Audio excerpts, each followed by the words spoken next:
Here we have 3 squatting monkey man figures from Micronesia. And these souvenirs are a little bit hard to come by because Micronesia is mostly atolls, so not islands. An atoll looks like this. And an atoll is created when an island sinks away over millions of years and only the barrier reef with the coral that keeps on growing is left, and it's basically on the sediments of this coral reef. That's where people are living.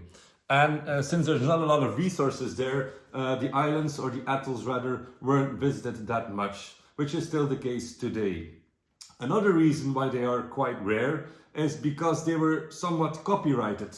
Only specific family groups or people with a specific social status were allowed to carve them.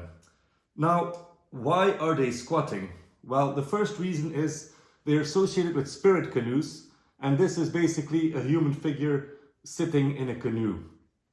And they're also connected to burials on sea, where the deceased was put in the canoe like this, and these figures, which were ancestor spirits, guided him into the underworld.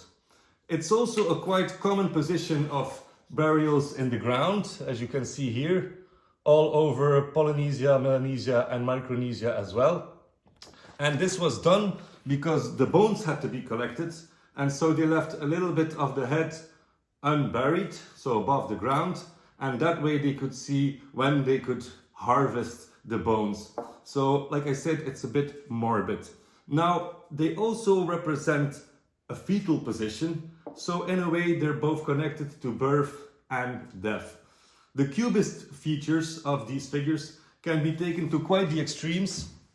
As you can see here, these are basically blocks squared, and this figure also has some of that features as does this one. They're both female, as you can see, and again this has to do with birth, fertility and so on. We purchased these from a German collector who got them via German mariners who collected them in the 70s and 80s. Once considered sacred, they are now amazing souvenirs, these Micronesian squatting figures.